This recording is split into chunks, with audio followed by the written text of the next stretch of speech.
Lady Cosmos here, tapping into the knowledge and the guidance from the beech tree.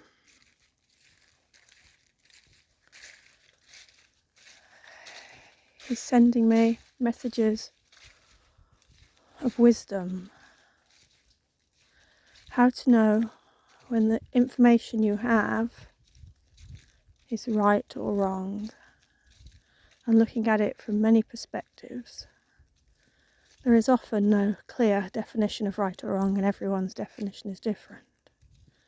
And that's where the wisdom comes in, to discern how it makes you feel. Does it make you feel good?